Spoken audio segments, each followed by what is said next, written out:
This conference will now be recorded.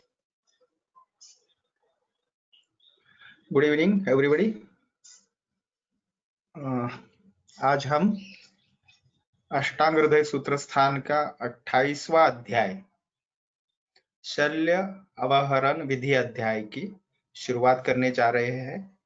इससे पहले हमने 27th चैप्टर तक अष्टांग हृदय संहिता का अध्ययन करने की कोशिश की ऑनलाइन के माध्यम से।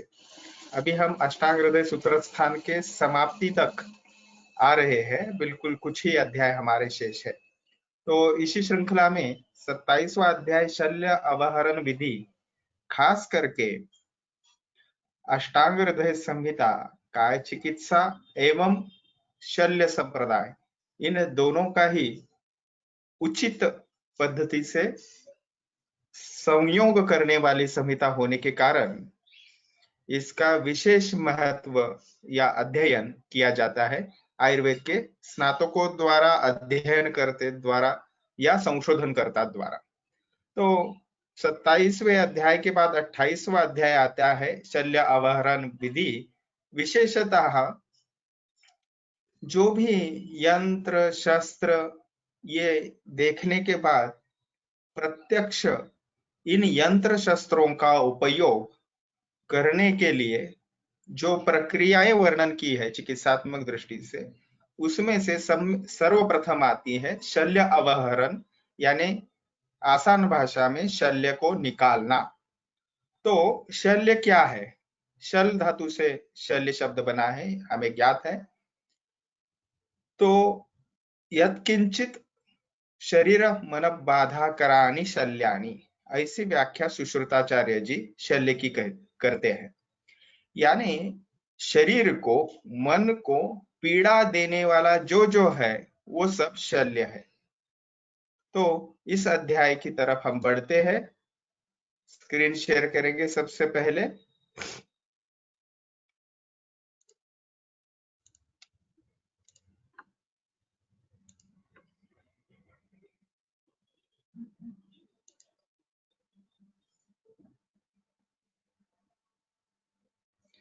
तो इस अध्याय में हमें जो भी डिटेल्स देखने हैं वो डेली प्रैक्टिस में संपूर्ण चिकित्सक के दृष्टि से आवश्यक ऐसी सारी बातें इसमें हमें मिलती है।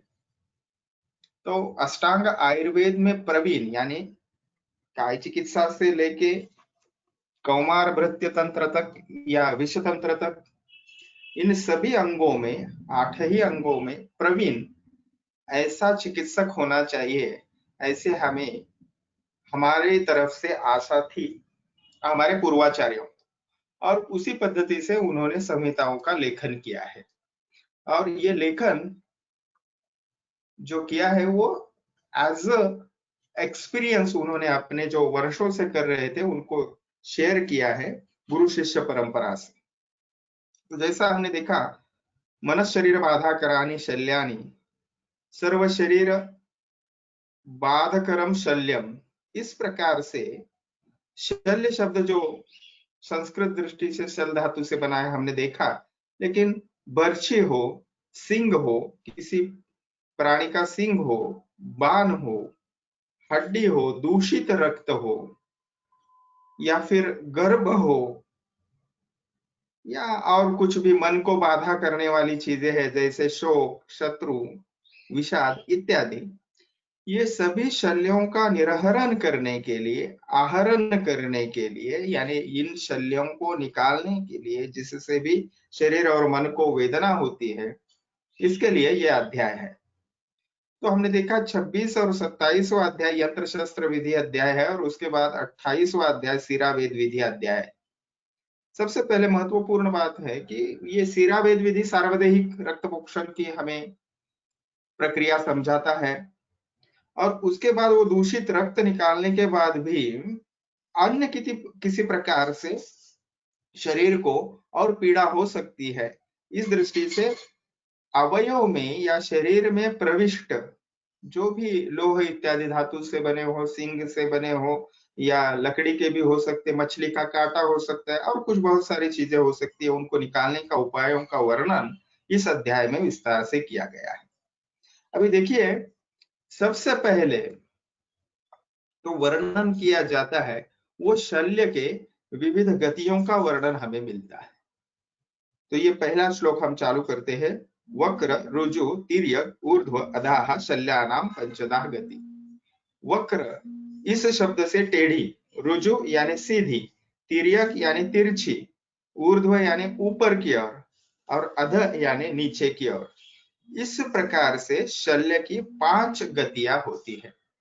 तो इस एरो से हमने समझाने की कोशिश की है आपको। ये वक्र गति है, ये रुजु गति है, ये जो है वो इस प्रकार से तिर्यक यानी हॉरिजॉन्टल यहाँ पे मीनिंग लिया गया है, ये ऊर्ध्व गति है और ये अधोगति। इस पद्धति से ये गतियां होती है 5 पद्धति की। अगर अन्य किसी चीजों का हम विविध पद्धति से अध्ययन करें, कि अध्ययनकर्ता ने करना भी चाहिए, एक अध्याय प्रधान मान के और अध्ययनों का भी या संहिताओं का भी, अध्यायों का भी इस परिप्रेक्ष्य में हमने जरूर उसका चिंतन करना चाहिए। सुश्रुताचार्य जी और अष्टांग संग्रह में भी शल्य के प्रमुख 2 भेद बताए हैं। एक जो बताया है वो शरीर और एक आगंतुज, इस प्रकार से। लेकिन शरीरज शल्य हो या आगंतुक शल्य हो, इन दोनों को भी निकालने की विधि हमें इस अध्याय में विस्तृत रीत्या मिलती है। तो ये आप सामने जो चित्र देख रहे हैं, ये विविध गतियों को भी समझाने वाला चित्र है। जैसे एक वक्र गति हम समझ सकते हैं, दूसरी जो है वो रुजु सीधे प्रकार से आने वाली गति है, तीसरी जो है वो तिर्यक और ऊर्ध्व और अध, इस पद्धति से। तो शल्य प्रविष्ट होने के बाद सबसे पहले शरीर में क्या होता है, तो व्रण की उत्पत्ति होती है। तो ये शल्य वर्ण जो है उसका वर्णन हमें आगे मिलता है। दुमातम शोफ रुजावंतम स्रवंतम शोणितम मुह इत्यादि प्रकार से। तो संक्षेप में जो शरीर के भीतर गया हुआ शल्य जो है, ध्यामम, कृपया मुझे क्षमा करें, तो ध्यामम इस शब्द का अर्थ जो है वो शरीर के अंदर चला गया हुआ, जो भीतर गया हुआ शल्य है, इसके लक्षण यहाँ पे बताए हैं। प्रत्यक्षतः ध्याम इस शब्द का जो अर्थ है वो है मलिन या काला। यह वर्ण वाचक शब्द है या वर्ण की हमें डिटेल्स देता है। उस स्थान पर शोथ यानी स्वेलिंग और पीड़ा, जिसे हम स्वेलिंग विथ पेन, जिस स्थान से बाहर बार बार रक्तस्राव होता है, जो स्थान बुलबुले की भांति उभारा हुआ है, यहाँ पे आप चित्र देख के समझ सकते हैं धीरे से, ठीक है। इस पद्धति के जो लक्षण दिखाई देंगे उससे हमें पता चलेगा। और आगे बताया आसपास छोटी छोटी पीटिकाएं, ठीक है। इस पद्धति से पीटिका उपचितम व्रण, इस पद्धति से जो चित्र दिखाई देगा। और एक उदय उसमें लक्षण बताया है मृदु मांसम, और वहां पे मांस जो है वो मृदु, स्पर्श में बहुत ही मृदु दिखाई देगा, जान पड़ेगा, कोमल जान पड़ेगा। ये सभी जो है उस स्थान के अंतर्गत अंतस्थान में शल्य मौजूद है, इस प्रकार के लक्षण जानने चाहिए। और फिर ये लक्षण देखने के बाद ही हम उसको निकालने का प्रयास करेंगे। आगे उसके डिटेल्स बताते हुए, अब इन जनरल ये साइंस बता दिए, क्लिनिकल साइंस के शल्य अंदर है, अंतःशल्य के लक्षण बता दिए जो अभी हमने देखे। उसके बाद आते हैं विशेष लक्षण, विशेषत्वगते शल्य। इससे आगे जो श्लोक है वो बताते हैं हमें त्वचागत अगर शल्य है तो उस स्थान में त्वचा का रंग बदल जाता है, उस स्थान का स्पर्श जो है कठोर तथा चौड़ा लगता है या महसूस होता है। ये हो गए त्वचागत शल्य के लक्षण। आगे मांसस्थे, इस शब्द के आगे जो है वो मांसगत शल्य के लक्षण बताए हैं। यदि शल्य मांस धातु में प्रविष्ट होता है तो वहां चोष, अभी ये चोष शब्द संस्कृत शब्द जो है वो हमें चूसने जैसी पीड़ा, सकिंग काइंड ऑफ पेन, इस प्रकार से महसूस होती है। उस स्थान पर शोथ जो है वो बढ़ता है और विशेषतः स्पर्शसत्व, यानी वहां पे आप छुओगे तो पीड़न अक्षमता, यानी वो टेंडरनेस इतना होता है उस जगह, तो रुग्ण जो है वो छूने से पहले उस स्थान को जो है वो हटा देता है। वह स्थान पक जाता है और चिकित्सा करने पर शल्य मार्ग जो है वो वहां का ठीक से भरता नहीं है। ये जो लक्षण है ये विशेषतः शल्य मार्गो न रोहति, रोहन ये शब्द जो है वो जो वुंड या व्रण है उसको रोहन यानी भरना या हीलिंग, इसके लिए यह रोहन शब्द या आया है। आगे जो है वो पेशीगत शल्य के लक्षण है, पेशंतर्गते मांस। इस श्लोक में लक्षण बताए हैं कि मांस धातु में ही प्रविष्ट होकर अगर वायु पेशियों का विभाजन करता है वहां में प्रविष्ट होने के बाद, तो वहां पे उक्त जो सभी लक्षण है वही होते हैं, लेकिन उसमें स्वेलिंग या सूजन बिल्कुल नहीं होती। यानी वहां पे सकिंग काइंड ऑफ पेन रहेगा, वो जो स्वेलिंग रहेगा उसकी प्रोग्रेस स्टेडी रहेगी, टेंडरनेस रहेगा, ठीक है, इस प्रकार से लक्षण होंगे, लेकिन वहां पे सूजन नहीं होगी। ठीक है, सूजन के सिवा अगर है तो उसको कहेंगे मांसपेशी के अंदर या उस मसल बेली के अंदर वो चला गया है। ठीक है, अभी इस स्नायुगत शल्य के बारे में लक्षण देखेंगे। अगर स्नायु में प्रविष्ट हो गया है तो विशेषतः उस स्नायु जाल में आक्षेप यानी खिंचाव महसूस होता है, कन्वर्जेंस, सौरंभ यानी हलचल या क्षोभ, स्तंभ माने जड़ता और पीड़ा होती है। यह शल्य बड़े कष्ट से निकाला जाता है। ये शल्य निकालने के लिए बहुत ही कष्ट होता है। अभी देखिए शारंगधर संहिता में इस स्नायु की जो परिचय दिया है वो बहुत ही स्पष्ट किया है। शरीर में स्थित मांसपेशियां, अस्थियां, मेदो धातु, संधियां दृढ़ता से जिन वस्तुओं से बंधी रहती है उसे ही स्नायु कहते हैं। ठीक है, आगे लक्षण बताए हैं शिरागत शल्य के। यानी सीरा शब्द हमने सीरा वेद विधि अध्याय जो देखा इससे पहले का अध्याय, उसमें सीरा शब्द की थोड़ी चर्चा की है। विशेषतः यह शब्द जो है वो वेसल्स के लिए प्राय आया है, जिसमें वेन, आर्टरीज, नर्व्स ये सभी समाविष्ट हो सकती है, लेकिन विशेषतः वेन्स को लेना चाहिए, ऐसा हमने वहां देखा था। यदि शल्य सिराओं में प्रविष्ट हो जाता है तो सिराएं आधमान युक्त हो जाती है, यानी फूल जाती है, फूली हुई दिखाई देती है। यहाँ आप वो आसानी से देख सकोगे कि सिराएं जो है वो फूल गई है। ठीक है, तो इस पद्धति से हमें इसने जानना चाहिए। तो ये पहली व्याख्या हमने देखी कि भाई त्वचागत है, इसके बाद में मांसगत हमने दिखाने का प्रयास किया, कलेक्शन इंटरनेट से जो किया है। यहाँ पे जो है ये विशेषतः वेंस में या सिराओं में है। और आगे आप देखोगे सिरा ये शब्द स्रोतस के लिए भी, स्रोतस भी सिरा है, इस पद्धति से हम उसको ले सकते हैं। और आगे जाएंगे।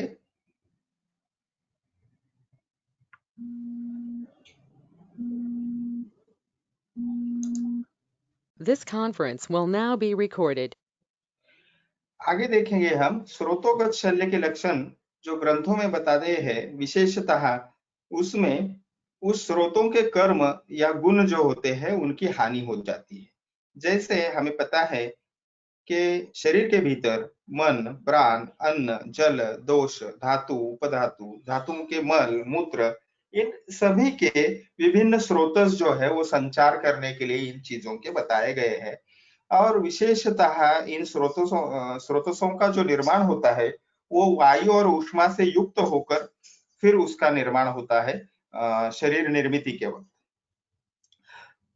और विशेषतः हर एक स्रोतस के जो है वो दुष्टि लक्षण, दुष्टि कर्म इत्यादि या दुष्टि हेतु और लक्षण बताए हैं।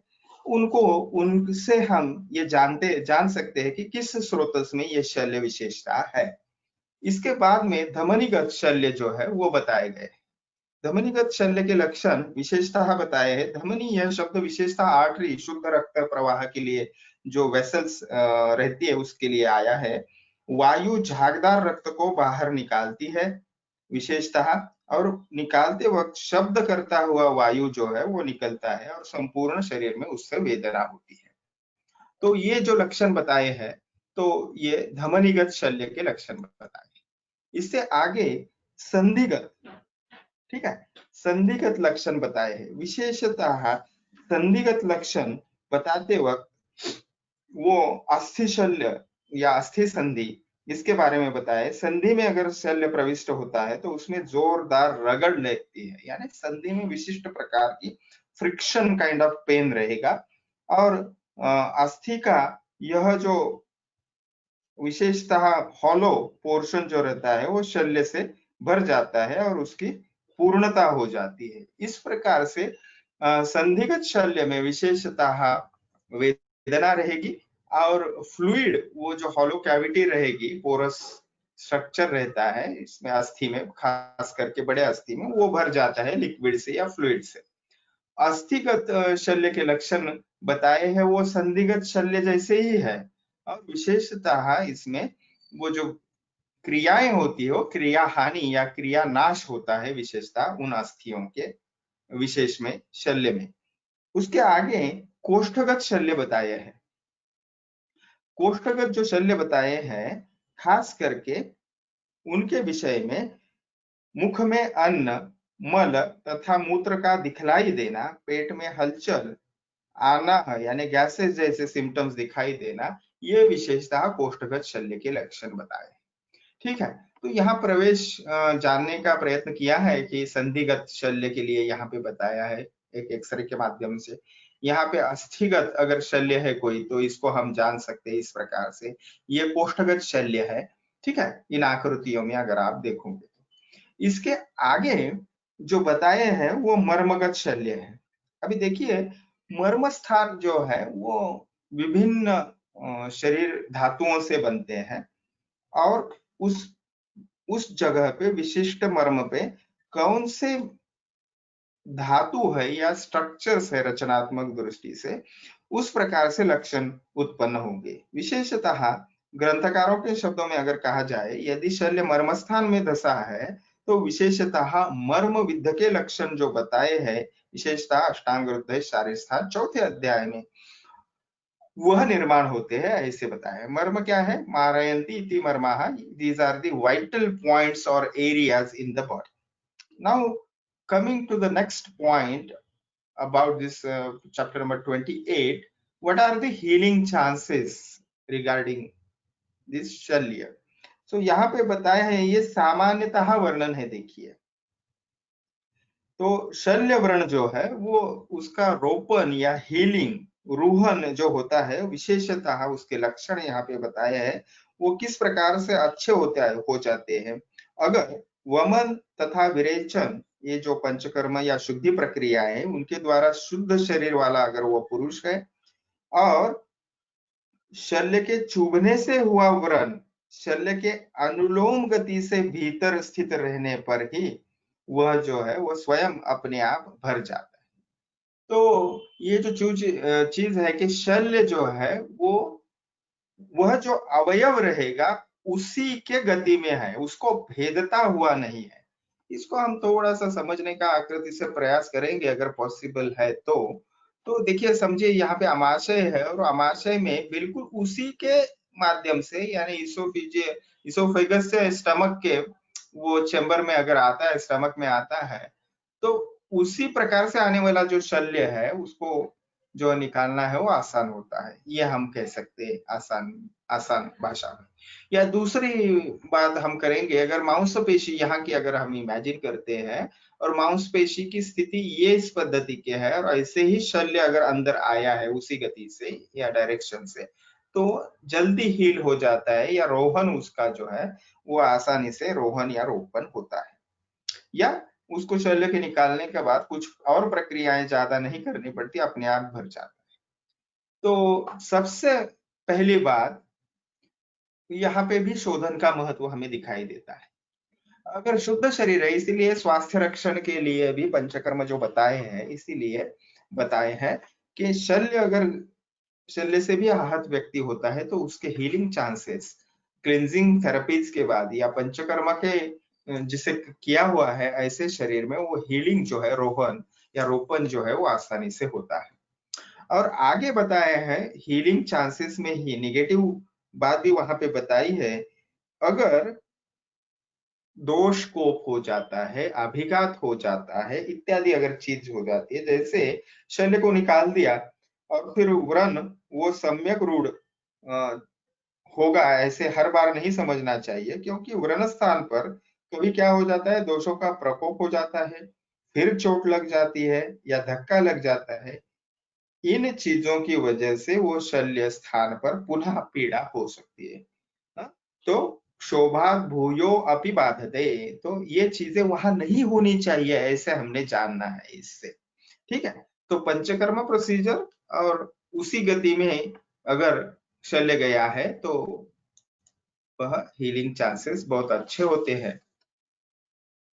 आगे देखिए अभी, तो सबसे पहले शल्य ज्ञान के उपाय इस श्लोक में बताए। विशेषतः त्वचा आदि स्थानों में अदृश्य हुए जो शल्य है उसको कैसे निकालना चाहिए, इनके उपाय क्रमशः इस श्लोक से आगे बताए हुए। विशेषतः त्वचागत शल्य अगर है तो शल्य प्रवेश कर अगर अदृश्य हो गया है तो उसको पता लगाने के लिए उस स्थान पर विशेषतः अभ्यंग, अभी ये अभ्यंग जो होगा वो सिर्फ फ्रिक्शन स्ट्रोक से होगा, इसको डीप मसाज करना बिल्कुल ही अलग।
बताया है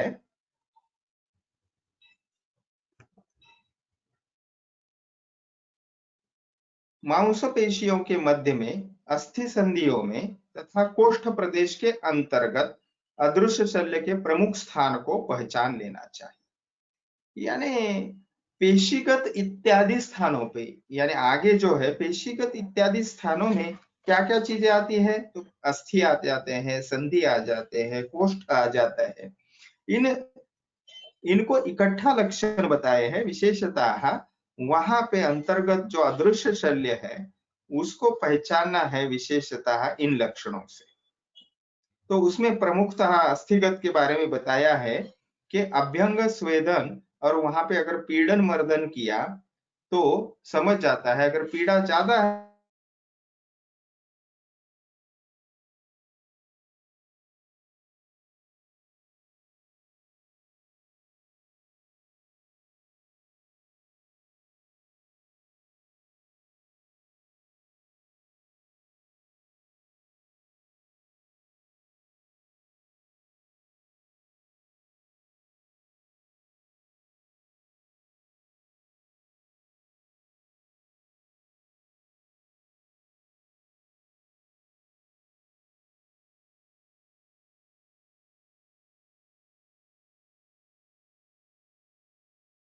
आदि क्रियाएं इसमें समझनी चाहिए।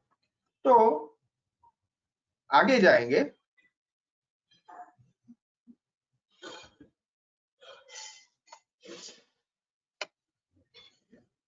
नष्टे स्नायु शिरा स्रोतो धमनीषु असमे पथि। तो स्नायु आदिगत शल्य जो है, विशेषतः स्नायु शिरा स्रोत धमनी, इनमें प्रविष्ट शल्य जब अदृश्य हो जाए तो उस रोगी को टूटे पहिए वाले रथ में बिठाकर उसमें घोड़ा जोतकर शीघ्र ले जाए। अभी ये जो चीजें है, ये विशिष्ट वर्णन जो किया है, यहाँ पे भी चित्र दिखा के मैंने प्रयास किया है आपको समझाने का इस स्लाइड में। तो इससे हमने जानना चाहिए कि इन चीजों से सौरंभ उत्पन्न होगा, बॉडी में वाइब्रेशंस होंगे, तो वो शल्य का जो स्थान है वो दुखने लगेगा। अगर वहां पे पेन नहीं भी है तो ऐसे हलचल करने के बाद, सौरंभ करने के बाद वहां पे विशिष्ट जगह पे वो शल्य का लोकेशन जो है हमें पता चलेगा। ये उसकी प्रक्रिया बताई है। तो आज के परिप्रेक्ष्य में हम उसको मूवमेंट करवा सकते हैं उस व्यक्ति को विभिन्न पद्धति की, या जगह पे भी जॉगिंग करवा सकते हैं अगर पैरों में वेदना या पैरों में कोई वुंड या अल्सर नहीं है तो। आगे जाएंगे मर्मगत शल्य के बारे में। मर्म नष्टम पृथक न उक्तम, इस पद्धति से बताया है कि मर्मगत शल्य को अलग से नहीं कहा गया, क्योंकि मर्म स्थलों के आश्रय स्थल फिर इन्हीं चीज रचनात्मक वो विषय वस्तु रहेगी, जैसे मांस है, सीरा है, स्नायु है, अस्थि है, संधिया है। तो इनको हमने सामान्य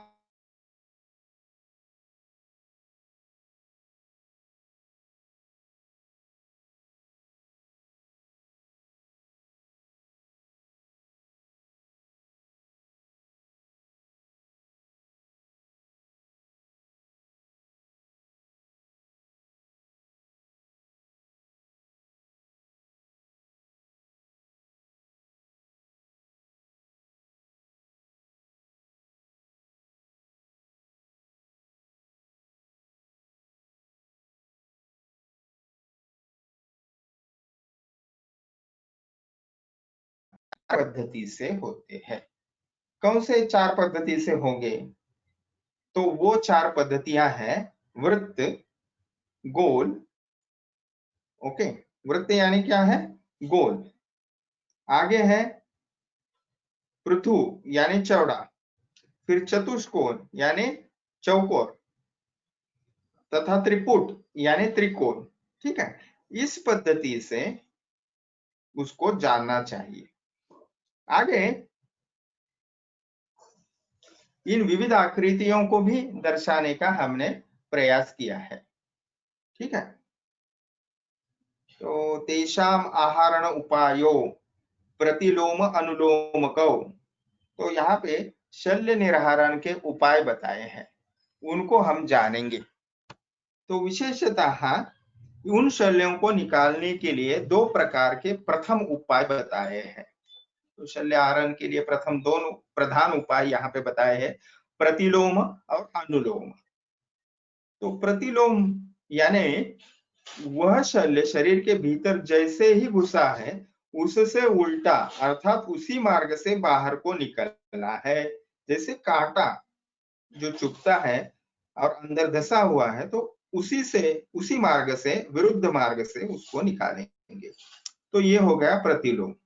ठीक है, तो यानी अगर समझने के लिए यहाँ पे चित्र देखिए आप सामने वाले स्लाइड में, तो अगर शल्य यहां से धसा हुआ है इस डायरेक्शन से, तो उसको उसी डायरेक्शन से, विरुद्ध दिशा से हम खींचेंगे या बाहर निकालेंगे। अनुलोम यानी वो जिस डायरेक्शन से गया है अंदर, उसी से उसको बाहर निकालेंगे। तो ये हो गया, यानी यहां से अगर गया है वो अंदर, तो यहीं से उसको बाहर निकालेंगे। ठीक है, उसी दिशा में, तो इसको कहेंगे अनुलोम। ठीक है, तो इस प्रकार से इसको जाने। आगे बताया है विशेषतः अर्वाचीन पराचीने निर्हरे तद विपर्यात्। इस श्लोक में अर्वाचीन शल्य को प्रतिलोम विधि से निकालना चाहिए और पराचीन शल्य को अनुलोम विधि से निकालना चाहिए, ऐसे यहाँ पे बताया है। तो इसको हम इस पद्धति से जाने। अर्वाचीन शल्य किसको कहा है? वह है जो पास में उभार युक्त दिखलाई देता है। और पराचीन शल्य कौन सा है? तो दूसरी और वो उस पार चला जाता है, यानी वो भेद के उस पार चला जाता है, उसको पराचीन शल्य कहा है। ठीक है, इस प्रकार अर्वाचीन शल्य को उसने जिधर से प्रवेश किया है उधर से ही निकालना है, यानी पूरा छेद नहीं किया है, आधा ही छेद किया है या जस्ट धसा हुआ है तो उसको प्रतिलोम दिशा से निकालेंगे, प्रतिलोम पद्धति से निकालेंगे। और वो प्राचीन यानी वो धसा हुआ है पूरा बाहर से और दूसरी ओर से निकल गया है, तो उसको उस डायरेक्शन से निकालना है। ठीक है।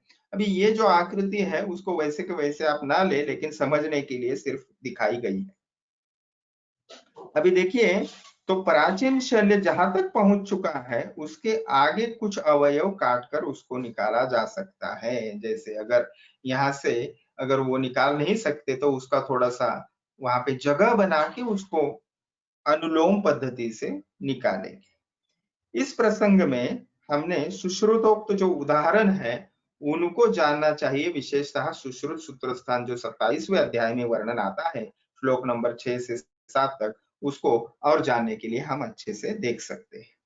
आगे वर्णन है श्लोक में सुखाहार्यम। इस श्लोक में जो है तो तिर्यकगत शल्य के लिए विशेषता वर्णन है, उसको शल्य को उस ओर से काटकर निकालिए जहां से वो सुख से निकल सकते हैं। यानी उसको आप प्रतिलोम से भी कर सकते हैं, अनुलोम से भी कर सकते हैं, जहां से आपको सुलभ हो।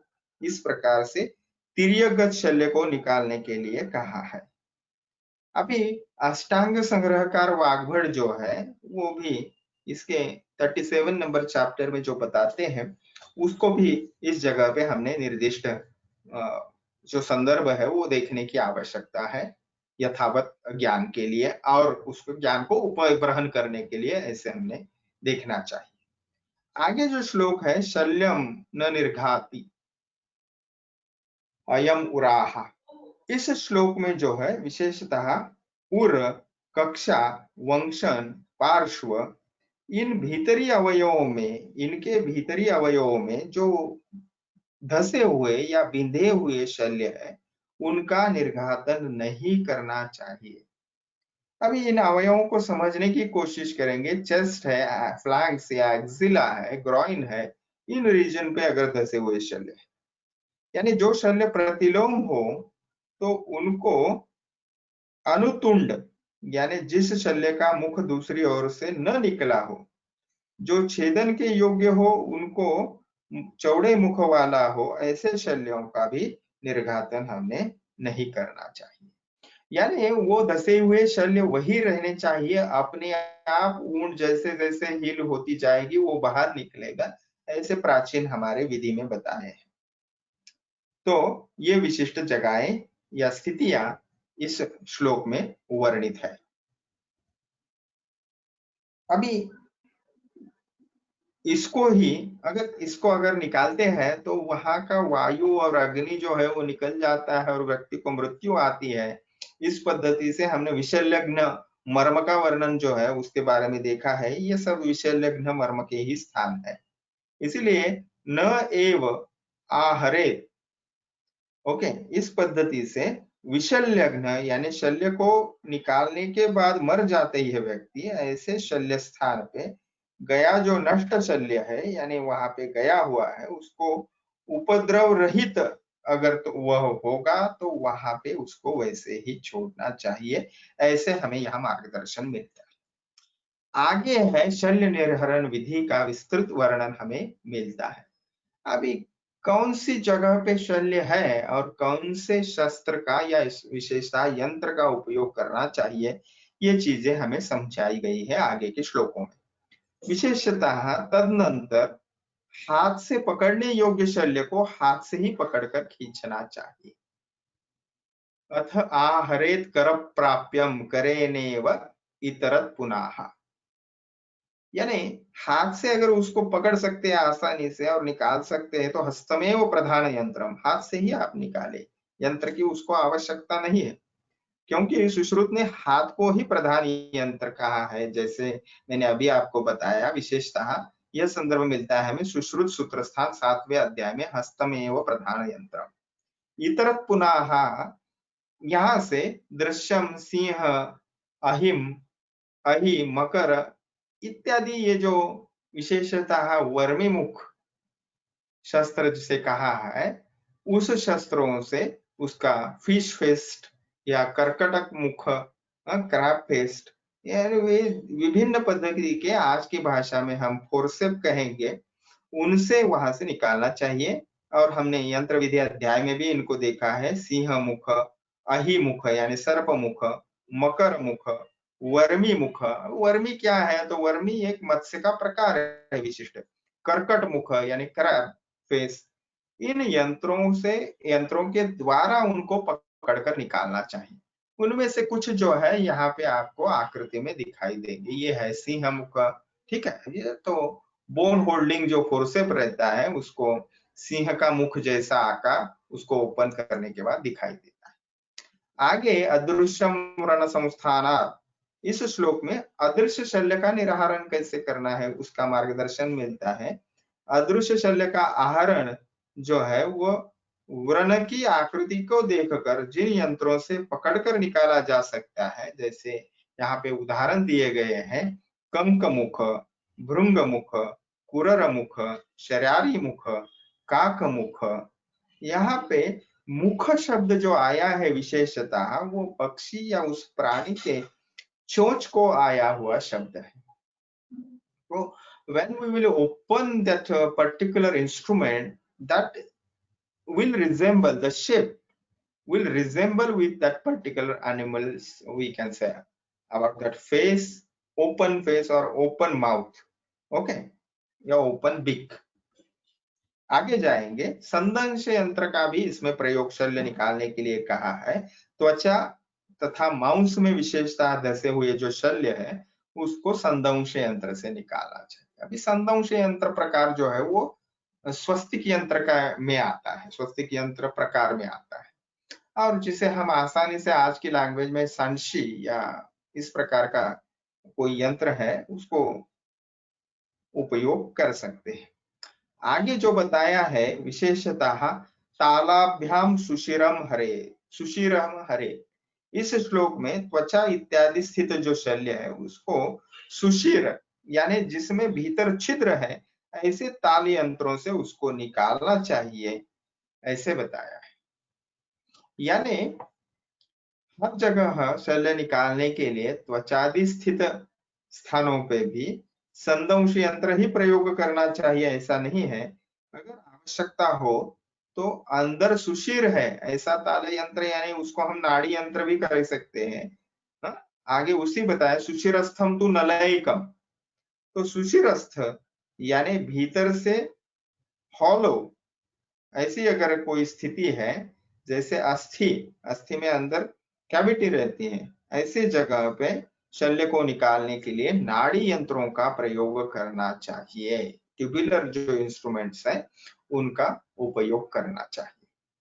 अभी देखिए, अब हम इसको निकालने की ही बात कर रहे हैं, तो हम समझने का प्रयास करेंगे। एक इसमें धसा हुआ विशेषतः जो शल्य है उसको हम देखेंगे कैसे निकाला जाता है। तो लकड़ी का जो टुकड़ा है वो धसा हुआ है, तो अगर उसको कैसे निकालेंगे इसका एक छोटा सा वीडियो देखेंगे तो हम इसमें और थोड़ी रुचि इस विषय में हमें बढ़ेगी कि उस स्थान किस प्रकार का है, कहाँ से हो, उसको निकालना है, उसके ऊपर ये सभी बातें जो है वो निर्धारित रहेगी। ठीक है।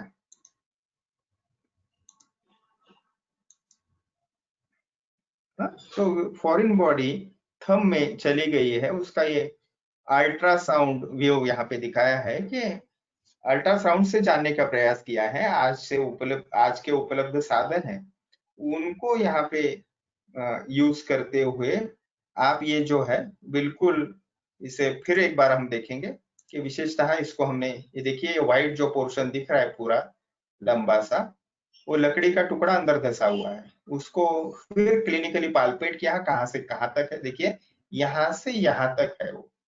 ठीक है। तो यहाँ पे नर्व्स भी है, तो इसके लिए जहां नर्व नहीं है, मर्म स्थान नहीं है, उस जगह छेद लिया, देखिए। ओके। और फिर ये ताल यंत्र का इस्तेमाल किया, रिट्रैक्ट किया उसको, और फिर मॉस्किटो फोर्सेप जैसा जो इंस्ट्रूमेंट है उसको यूज करते हुए उस स्किन को, मसल्स को बाजू किया और फिर वो लकड़े को टुकड़े को आसानी से देखिए निकाल दिया। तो ये शल्य आवरण है, इसमें संदंश यंत्र का इस्तेमाल हुआ, इसमें ताले यंत्र का भी इस्तेमाल हुआ, ठीक है। और देखिए इसकी लेंथ भी मापने का प्रयास किया है, लगभग 3 इंच इतना लंबा यह शल्य है, ठीक है।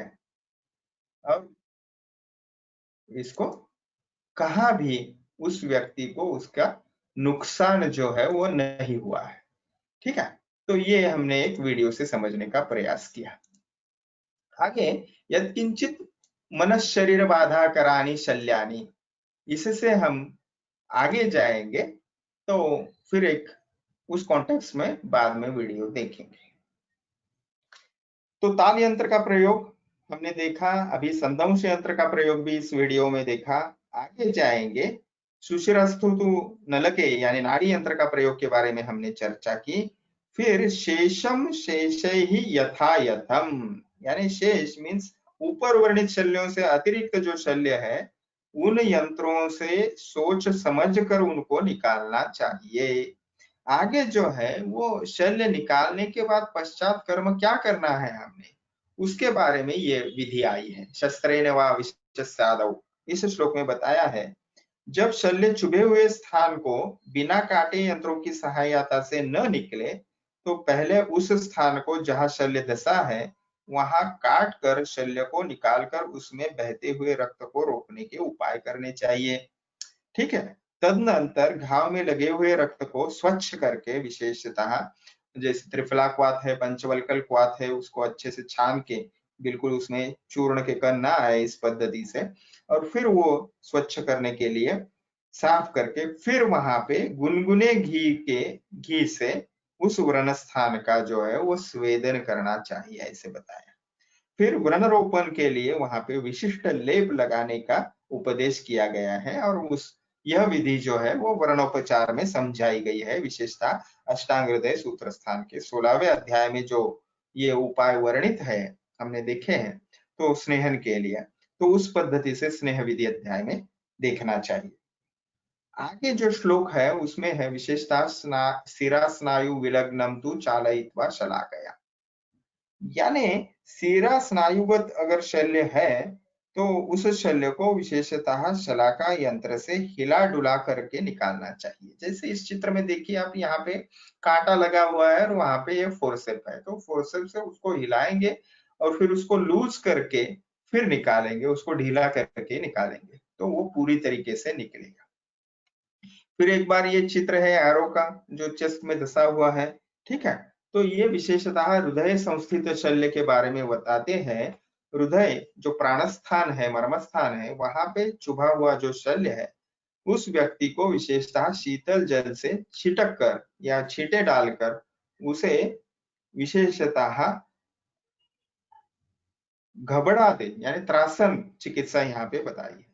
जब तत्काल उचित यंत्र की सहायता से उसे निकालने, यानी यहाँ पे उसका ध्यान किसी और जगह खींचकर उस शल्य को बिल्कुल चाणाक्ष पद्धति से और शीघ्रता से निकाल देना है, इसके लिए बता रहे। यदि इसी प्रकार शल्य न निकलता हो तो हानिकारक हो और वह शल्य, तो उसको इधर उधर ले जाकर जैसे संभव हो उसको निकालना चाहिए। जहां से शल्य घुसा है उस मार्ग से निकालने में कठिनाई उसको है तो किसी और पद्धति से उसको निकालने की कोशिश करनी चाहिए। देखिए ये जो है ये मार्गदर्शक तत्व की और तत्व की दृष्टि से हमने इसको देखना है। आज अगर आप कोई बच्चा कहेगा ये पढ़ेगा तो हंसेगा वो शायद, लेकिन इसको एज अ गाइडलाइन हमने लेना चाहिए, जो के त्यों वर्ड टू वर्ड नहीं लेना चाहिए। अभी आगे बताया है अस्थिदष्ट शल्य के बारे में, यानी अस्थिगत अगर शल्य है, देखिए ये कैल्केनियस बोन में पूरा ये कीला जो है वो चुभा हुआ, ये हमें रेडियोग्राफ मिला है। तो यदि शल्य अस्थि में चुभा हो तो उस पुरुष को पैरों से दबाकर उस शल्य को पकड़कर जोर से निकालना चाहिए। और फिर दूसरी विधि यहाँ पे बताई है इति अशक्य, अगर यह पॉसिबल नहीं हुआ, अकेला चिकित्सक इसको नहीं निकाल सका, तो सुगृहीतस्य किंकरैहि सुबलिभिः, यानी बलवान सेवकों द्वारा उसको पकड़वा कर उस शल्य को निकालना चाहिए। यानी इसमें बल प्रयोग की भी आवश्यकता रहती है। और फिर आगे के श्लोक में जो है, इससे भी अगर वो पॉसिबल नहीं हुआ तो, और खूब धसा हुआ वो शल्य है, तो विशेषतः ये चित्र में जैसे दिखाया है ऐसे प्राणियों की उसको मदद लेनी चाहिए। विशेषतः 4 पैरों वाला जो है उसको घोड़े के लगाम में बांधकर उस रस्सी को फिर घोड़े को कोड़े से मारकर, यानी उसको एक जोर से बिल्कुल खिंचाव उसको देना है, और फिर शल्य वो जो है वो निकल जाएगा। विशेषतः मांसगत स्थान में या अस्थिगत स्थान में, यहाँ पे अस्थि की चर्चा की गई है, अस्थिगत शल्य के बारे में बताया है, वो बहुत दस जाता है और अस्थि कठिन होने की वजह से वो आसानी से नहीं निकल सकता, तो उसको बाहर से भी बल प्रयोग या बल का उपयोग जो है वो किया जा सकता है।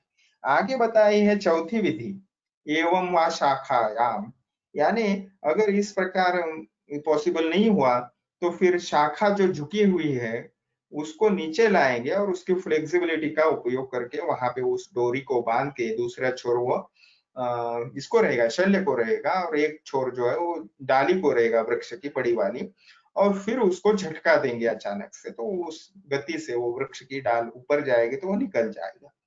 आगे फिर पांचवी विधि बताई है शल्य का, अगर वो जो वहां जिसको हम टाई करेंगे वह वारंग अगर कमजोर हो तो उसे कुश इत्यादि की रस्सियों से कसकर शल्य को निकालना चाहिए। यानी वो जो ग्रिप अगर उसको नहीं आ रही है तो बद्धवा दुर्बल वारंग इस पद्धति से आगे के श्लोक में वो दूसरी लाइन में बताया। आगे छठी विधि बताई है, अगर वहां पे शल्य के स्थान पर अगर सूजन बढ़ गई है और उससे वो ढका हुआ है शल्य, तो सूजन को दबाना चाहिए विशेषता किसी यंत्र से, और फिर युक्ति पूर्वक निकालना चाहिए। और सातवीं विधि बताई है, इस प्रकार से 10 विधियां बताई गई है। यदि शल्य में फफोले की भांति सामने आ गया हो तो नाड़ी यंत्र से उसको इधर उधर हिलाकर फिर उसको निकालना चाहिए मुद्गर यंत्र से। ठीक है, तो 27वें अध्याय में हम यंत्र देखेंगे। आगे बताया है फिर ये 13वें श्लोक में, जो शल्य दूसरे मार्ग के से दूसरी ओर निकल आया है तो सही मार्ग जहां से उसको निकलना आसान है, सरलता है, वहीं से उसको निकालना है। नवी विधि बताई है, 1, 2 या 3 कर्णों वाले शल्यों के लिए विशेषतः रेती यंत्र से घिसकर और नाड़ी यंत्र से दबाकर उस शल्य को निकालना चाहिए। अभी यहाँ पे बताया जो है, नाड़ी असेन निगृह्यवा, तो मृदिता करिणाम कर्ण, यानी जिसे ज्यादा छेद है ऐसे अगर शल्य अंदर गया है तो उसको युक्ति पूर्वक निकालने की विधि बताई है। 10वीं विधि जो बताई है वहां पे अयस्कांत का प्रयोग किया गया है। इस श्लोक में देखिए 34 नंबर में, यहाँ पे आप, तो अयस्कांत यानी मैग्नेट, ठीक है, चुंबक, तो लोह निर्मित अगर शल्य है तो इस चित्र में भी देख सकते हैं आप, तो ये चुंबक है, इसको आंखों से जो एक लोह का टुकड़ा है छर्रे का वो निकालने का प्रयास करना चाहिए। इस प्रकार से अगर वो लोह युक्त शल्य है तो मैग्नेट का भी आप प्रयोग कर सकते हो। आगे पक्वाशयगत शल्य बताया, पक्वाशयगतम शल्यम विरेकेन विनिर्ह, यदि शल्य पक्वाशय में पहुंच गया है तो उसको विरेचन चिकित्सा देनी चाहिए ताकि वह गुद मार्ग से अपने आप निकल जाए। आगे जाने से पहले हम फिर देखेंगे थोड़ा सा और जो कलेक्शन किया है हमने, विशेषतः देखिए, मनस शरीर बाधा करानी शल्यानी, शरीर से बाहर से ही हर बार शल्य होगा ऐसा नहीं है। जैसे एक विशिष्ट जगह पे कांटा चुभने से या अपने चप्पल या सैंडल के कोई चीज चुभने से वहां पे कौन हो जाता है उस शल्य धसने की वजह से, तो वो कौन जो है जिसे कदर कहा जाता है आयुर्वेद में, देखिए ये जो कौन का साइट है, ठीक है, तो उसको सबसे पहले कुरेद कुरेद कर उसको निकाला जाएगा। ठीक है, तो वो बहुत ही वेदनादायी होता है और शरीर का ही भाग या टिश्यू पेशी नेक्रोस होने की वजह से वो शल्य जैसा यानी कांटे जैसा चुभने सी वेदना होती है। देखिए वृद्धिपत्र यंत्र का शस्त्र का हमने वर्णन देखा है, तो उसको वहां की जो डेड स्किन है, नेक्रोस स्किन है, उसको निकाला जा रहा है।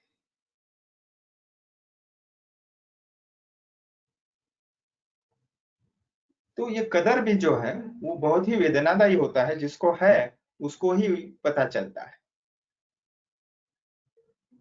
लेकिन इसको मैं बता दूं, ये आप वीडियो देख रहे हैं कि कदर का अगर थोड़ा भी अगर डेड टिश्यू रह जाए तो दोबारा वो ग्रो कर जाता है।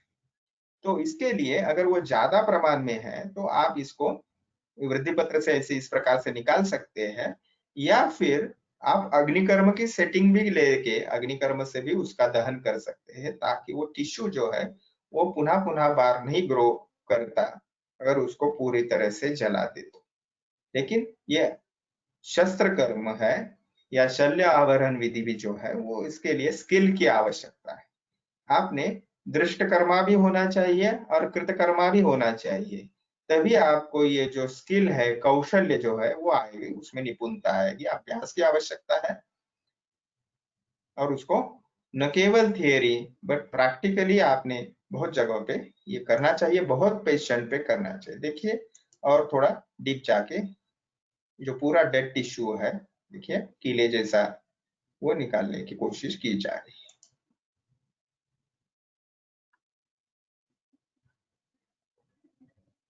नॉर्मल टिश्यू अगर आप निकालोगे तो वो ब्लीड होगा, इसीलिए बहुत ही सावधानी से आपको इसको निकालना है।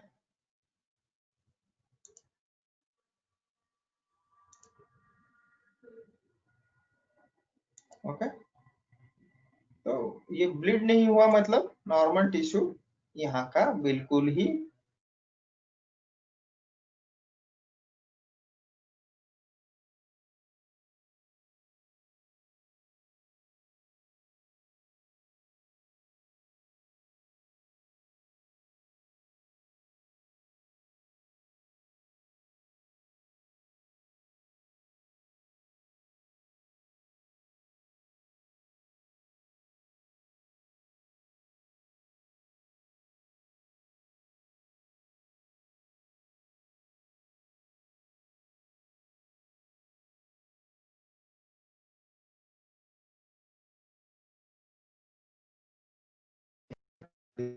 आपको दिखाना चाहता था ये वीडियो, लेकिन मैं मिस कर गया। बेरिंग बॉल्स जो है वो फिंगर में धसे हुए हैं किसी एक्सीडेंट की वजह से, और इतने धसे हुए हैं कि उसको आसानी से निकाला नहीं जा सकता। आप बोलोगे कि अयस्कांत का उपयोग किया जाएगा, यानी लोहे के वो सॉरी मैग्नेट का लोहे का है तो, लेकिन वो भी पॉसिबल नहीं क्योंकि वो अंदर गया है। देखिए यहाँ पे जो फ्लोरोस्कोपी की गई है इसमें उसका साफ पता चलता है कि उस मसल्स के अंदर वो धसा हुआ है। ठीक है, मूवमेंट जो है वो प्रॉपर है, यानी किधर भी उसने फ्रैक्चर फॉर्चुनेटली नहीं किया है, तो उसको अभी स्कोपी से उन्होंने देख लिया, फिर वहां से उसको निकालने का प्रयास किया जा रहा है। तो पहले तो छेद लिया जाएगा क्योंकि एग्जैक्टली उसका लोकेशन जो है, और यही आगे शस्त्र कर्म विधि जब देखेंगे आप तो पाटन कर्म इसको कहा जाता है। ठीक है, यानी उसको छेद लेना है आपने, तो देखिए छेद लिया तो आपको वो आप आसानी से उसको, वो टूटना भी नहीं चाहिए, पूरा का पूरा छर्रा आप यहाँ से निकाल दिया। ठीक है, काफी बड़ा था।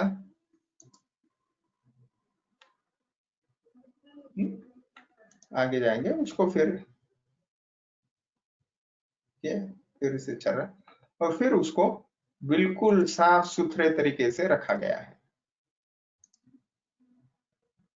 आगे जाएंगे तो ये जो आगे के वीडियो है उस परिप्रेक्ष्य में आएंगे, तब देखेंगे तो उसका और आपको रुचि आएगी विषय को समझने में। तो पक्वाशय का शल्य देखा हमने, वो अगर रेक्टम तक पहुंच गया है तो उसको नियरेस्ट रूट जो है अनल रूट से उसको निकालना है। आगे जो बताया है तो दुष्ट वात विषस्थन्य, यानी ये शरीरगत ही धातु या मल है और उसको वो अगर विकृत हो जाए, दोष धातु मल, तो उसको किस प्रकार से लेना चाहिए। दूषित वात, वहां पे दंश स्थान पे विष, दुष्ट स्तन्य यानी ये स्त्री विशिष्ट विकार है। दूषित रक्त या जल में डूबने से पानी अगर किसी के शरीर में भर गया है, तो इन स्थितियों में विशेषतः आचूषण यंत्र जैसे श्रृंग, तुम्बी यानी घटी, इनका प्रयोग करना चाहिए। देखिए ये श्रृंग यानी क्या है, काऊ हॉर्न है, गाय का सिंग है, तो उसका ये विस्तृत भाग उस शल्य के स्थान पर लगाया जाता है और ये दूसरा नोजल जो है उसको सक्शन मशीन ऐसे बिठाया जाएगा और उसको खींचा जाएगा। या फिर एंशियंट टाइम में ग्रामीण भाग रीजन्स में, रूरल रीजन्स में आज भी मुंह से उसको सक करके निकाला जाता है। ठीक है, तो इस प्रकार से आचूषण यंत्रों का प्रयोग करना चाहिए। आगे कंठ स्रोतोगत शल्य के बारे में बताया है। विशेषतः गले में जो शल्य गए हैं, धस गए हैं, फंस गए हैं, उसको कमल नाल, यहाँ पे चित्र दिया गया है कमल नाल या फिर लाक्षा, इनका प्रयोग यहाँ पे करना चाहिए।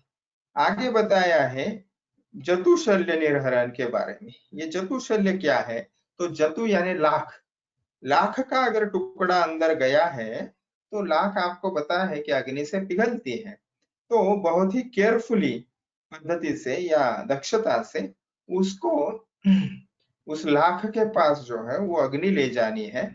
और इसको हम पॉटरी के उपकरण से भी आज की भाषा में कर सकते हैं, तो वो सब उसको चिपक जाएगा और फिर उसको वहां से निकालना है।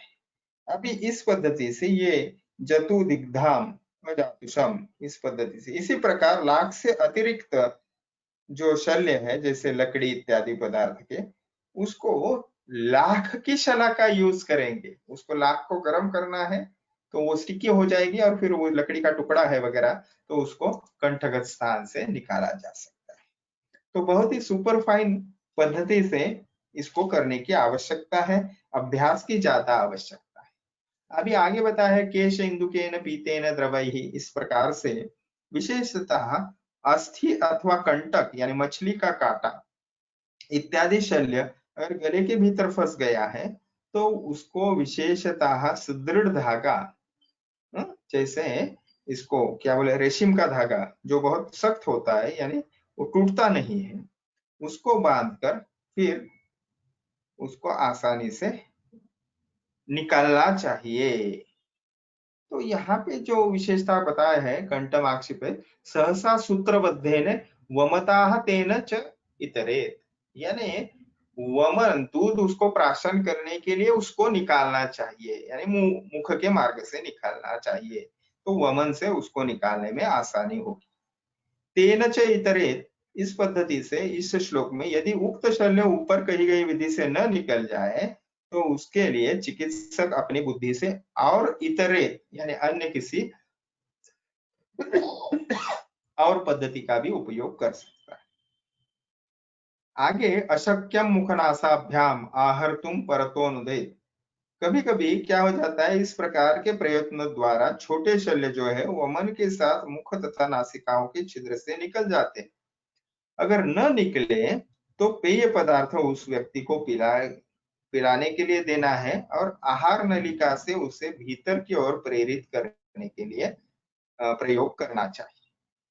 आगे जो श्लोक बताए हैं तो विशेषतः इस श्लोक में यदि आहार नलिका में ग्रास यानी कवल नामक शल्य फंस जाता है, यानी खाया हुआ घास जो है वो निवाला जो है वो ड्राई है, उस वजह से कभी कभी या बड़ा होने की वजह से भी वो वहां पे अटक जाता है, तो ऐसे स्थिति में घी तेल इत्यादि उस व्यक्ति को पिलाकर विशेषतः कांधे वाले भाग में उसको पीड़न मुट्ठी द्वारा करना चाहिए और उसके ऊपर वो ग्रास जो है वो अंदर यानी आमाशय में चला जाए।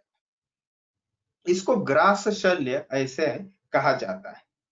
आगे सूक्ष्माम अक्षिव्रण शल्यानि, इस श्लोक में आंख में घुसे हुए तथा घाव में पड़े हुए सूक्ष्म छोटे से छोटे बालू के कण जैसे रेशमी वस्त्र के कोने से या केश की सहायता से इन छोटे शल्यों को निकालना चाहिए, या फिर पानी का भी प्रयोग उसके लिए किया जा सकता है। तो अनुभवी व्यक्ति, घर में जो बूढ़े व्यक्ति रहते हैं, वो बहुत आसानी से कभी-कभी जीभ की सहायता से भी निकाल सकते हैं।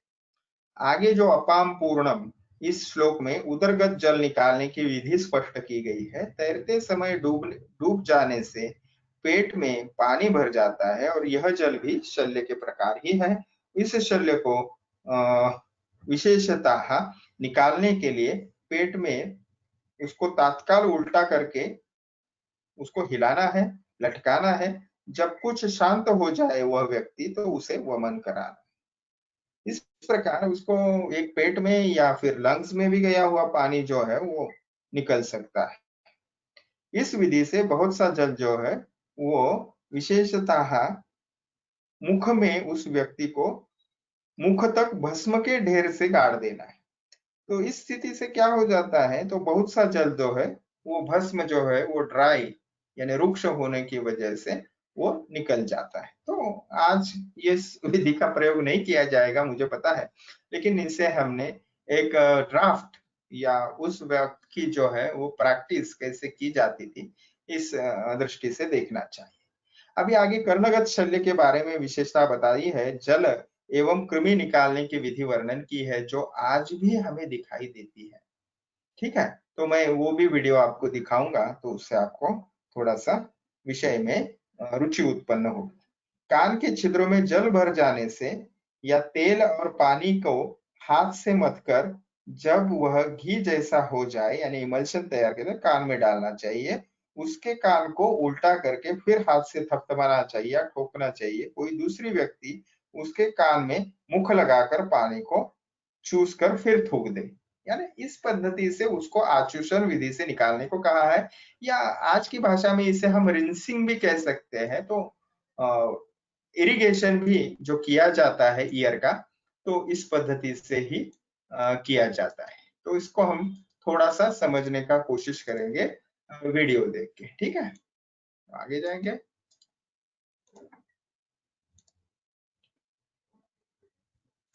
देखिए, तो यहाँ पे ये कीटक चला गया है। ये डॉक्टर साहब है जिनसे हम देख रहे हैं, ये फॉरेन बॉडी जो है वो चली गई है। तो ये आसानी से दिखाई दे रही है कान में से। स्कोपी भी यहाँ पे यूज की है। ठीक है, ये कान में गया हुआ प्लास्टिक का फॉरेन बॉडी। ठीक है, देखिए उसको स्कोपी से उन्होंने फोर्सेप्स से पकड़ा, स्कोपी से उसका लोकेशन देख के, और फिर वहां से निकाला। ओके, तो ये अंदर होने की वजह से उसने थोड़ा इन्फेक्शन वहां पे पैदा किया है, तो वो वैक्स भी सक्शन से निकाला गया है। तो जैसे मैंने कहा कि हर बार बाहर से शल्य होगा ऐसी बात नहीं, कभी कभी शरीरगत मल पदार्थ जो है जैसे वैक्स है, वो भी वहां पे वेदना या पीड़ा करे। देखिए वैक्स को ही निकाला जा रहा है, तो इसके लिए भी बहुत ही स्पेशलाइज व्यवस्था की जरूरत रहती है सक्शन के लिए, स्किल के लिए।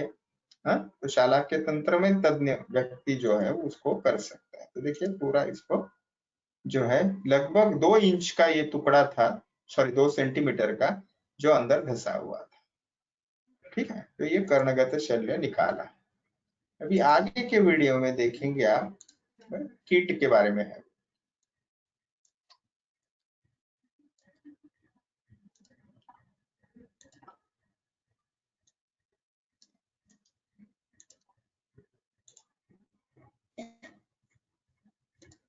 ठीक है, तो ये बग या कीट जो है वो अंदर गया हुआ है। ठीक है, बीटल को निकालना है ईयर में से। देखिए वो वहां पे बीटल आप देख रहे हैं इस कॉपी से। ठीक है, तो उसको अप्रोच किया, उसका लोकेशन देखा, फिर उसको पकड़ने का प्रयास किया। देखिए तो वो वहां से निकल नहीं रहा था, लाइव बीटल था वो। ठीक है, तो निकलने के लिए फिर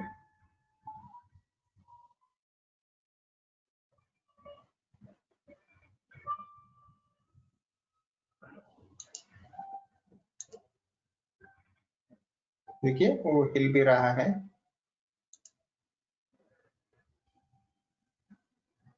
फिर उसको वहां से पकड़कर निकाला। फिर उसके जो कुछ और पार्ट्स थे शेष उसको निकाला। समझने के लिए मैं आपको दिखा रहा हूँ। मुझे पता है मैं आपको ये सब दिखा के यहाँ पे आपको ईएनटी स्पेशलिस्ट नहीं बना रहा हूँ, लेकिन आज का जो विषय हम देख रहे हैं उसको समझने में ये काफी सहायक रहेगा इससे मुझे लगता है। और बहुत अपने विद्यार्थियों का भी फीडबैक है कि वीडियो जब दिखाई जाती है तो उसको और अच्छे तरीके से वो समझ सकते हैं। देखिए अभी ये वैक्स है, प्लेन ईयर रिंसिंग से वो वैक्स कैसे निकाली। ये ओपीडी बेस पे भी ये विधि जो है वो की जाती है। इसको इरिगेशन भी कहा जाता है, यानी से पानी जो है एक कर्व जिसका निडल है उसको निकालते हैं, फिर उसको पानी से भर के वो रिंस करते। देखिए पूरी तरीके से वैक्स नहीं निकल पाया फोर्सेप्स से, तो पहले इसको लूज करना जरूरी होता है। अगर वैक्स लूज हो जाए और उसके कुछ टुकड़े अंदर रह जाएंगे तो वो रिंसिंग से अच्छे निकल जाते। देखिए अभी रिंसिंग दिखाई दे रही है आपको, ये सिरिंज से वहां पे पानी पुश किया। ओके, ये देखिए बाहर आ गया वो टुकड़ा, ठीक है, वैक्स का ड्राई। तो इससे वो व्यक्ति का जो है पेन भी कम होता है, उसको काफी तकलीफ भी होती है। ये सभी जो चीजें हैं ये इससे कम हो जाती है। अभी ये जो लास्ट वाला वीडियो आज के लिए मैं दिखा रहा हूँ आपको, ये कर्टसी इन सभी महानुभावों का मैं धन्यवाद करना चाहूंगा कि ये हमें उपयुक्त सिद्ध हो रहे हैं। ठीक है, तो ये मॉडल पे किया गया है। देखिए तो यहाँ आसानी से हमें पता चलेगा ये मॉडल में कैसे करते हैं। ओके, ईयर सिरिंजिंग ट्रेनर मॉडल्स है ये, तो उसकी विशेषताएं बताइए। देखिए डायरेक्ट ये हम ईयर रिंसिंग को जाएंगे, तो ये मॉडल है इसलिए उसमें अंदर कुछ डाला जा रहा है पहले, तो वो कैसे निकालेंगे मॉडल में से। देखिए ये मशीन है, उसने मशीन में से पानी जो भरा हुआ है वो अंदर डाला, ठीक है। तो फिर जो टुकड़े हैं फॉरेन बॉडी देखिए धीरे धीरे वो बाहर आ रहे। तो इसी प्रकार से सिरिंजिंग से ये बाहर निकाल सकते हैं, यही मेरे को आपको समझाना है।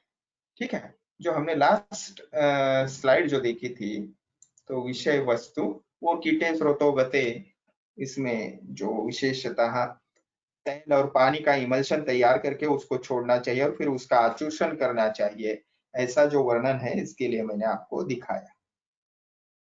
आगे विशेषतः कान के छेद में अगर कोई कीड़ा चला जाए तो उसको पानी डालकर या गुनगुना सिरका डालकर उसको निकाल सकते हैं, ऐसे हमें अपने 42 नंबर जो श्लोक है उसमें वर्णन दिखाई देता है। उसकी विधि जो आज भी प्रयुक्त की जाती है वह हमें मिलती है।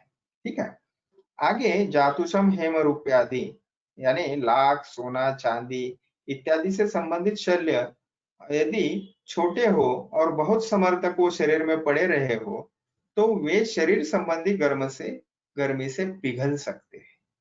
देखिए आप अचरज करोगे लेकिन शरीर की उष्णता रहती है, और अगर बिल्कुल ही बारीक टुकड़ा है तो वो अंदर जा सकता है, यानी वो अपने आप वो डिजोल्व हो जाएगा। अभी इसलिए आगे के श्लोक जो आते हैं वो मार्गदर्शन करते हैं विलीन न होने वाले शल्य कौन कौन से, विशेषता मिट्टी से बने, बांस से बने, लकड़ी से बने, सींग, अस्थि, दांत, बाल, हाथी दांत, विशेषतः लोह बड़ा टुकड़ा यानी ताड़, या फिर कच्चा लोहा या पीतल, इस प्रकार से इसको देखना चाहिए। दारू इस शब्द से, दारू इस शब्द से काष्ठ या लकड़ी भी है, लेकिन उसके कच्चा लोहा या पीतल ऐसे भी उसका अर्थ लिया जा सकता है। लेकिन इनके शल्य भी कुछ समय के बाद टेढ़े तो हो जाते हैं, लेकिन वो विलीन नहीं हो जाते, और फिर आगे वो रक्त और मांस को पका देते हैं। इसके लिए ऐसे शल्यों को बाहर निकालना बहुत ही आवश्यक हो जाता है। आगे जो आते हैं वो शल्य के निर्हरण के उपाय बताए हैं। विशेषतः शल्य मांसावगाढ़े इस श्लोक में, जब शल्य मांसल प्रदेश में धसा हुआ हो और धसने के बाद भी उसमें विदाह पाक के लक्षण न दिखाई देते हो, तो उस स्थान पर मसलना या मर्दन करना, स्वेदन, शोधन कर्म जैसे वमन वरेचन इत्यादि, कर्षण, ब्रूहन, उपनाह, उचित पेय पदार्थों का पिलाना, उपनाह यानी पोल्टिस, आहारों को खिलाना, इस पद्धति से शस्त्र द्वारा जो है उसको पदांकन यानी ये कुछ विधियां हैं जिसको उसको पकाने का उस शल्य को प्रयोग करना है, और फिर वो पकने के बाद वहां से ढीला हो जाएगा और फिर उसको निकालने की विधि के लिए पाटन यानी जैसे छेद लेना, एशन यानी उसको हिलाना थोड़े बहुत, या फिर भेदन प्रक्रिया से उस शल्य को निकालना चाहिए। इसे अवगाढ़ यानी मोर डीप और ज्यादा दिनों से वो शल्य वहां पे पड़ा है, तो इस अवस्था में कैसे उसको ट्रीट करना है हमने देखा। आगे बताया है शल्य प्रदेश अंतराणाम अवेक्ष बहुरूपता, यानी यहाँ पे हमने ये समझना चाहिए कि ये कुछ एग्जाम्पल्स के लिए या मार्गदर्शन के तौर पे ये सब विधियां दी है, लेकिन शल्यों की और शरीर के अवयवों की तथा शल्य निकालने वाले यंत्रों की विविध रूपता जो है वो ध्यान में रखकर उन शल्य को निकालने के लिए उन उपायों का या यंत्रों का प्रयोग करना चाहिए। अभी आगे सुश्रुताचार्य जो है वो शल्य के फिर अवबद्ध अनवबद्ध इस प्रकार से उसको शल्य के दो प्रकार बताते हैं। अवबद्ध यानी जो मांसास्थि में फंसा हुआ है, और अनवबद्ध यानी वो फंसा हुआ नहीं है। तो ठीक है, तो फंसा हुआ नहीं है उसके लिए फिर वो स्वभाव, पाचन, भेदन, धारण, पीड़न इत्यादि ये जो है लगभग 15 विधि बताते हैं। और इस प्रकार से अन्य अगर हमें और अभ्यास करना है तो स्नातक ने इन सब विधियों का अवश्य आलोकन उस ग्रंथ में करना चाहिए। ठीक है, तो आज इस शल्य अवरहन विधि की समाप्ति यहीं पे हम करते हैं। तो आपके अगर कुछ प्रश्न है तो जरूर हम उसको लेना चाहेंगे। ठीक है, थैंक यू वेरी मच।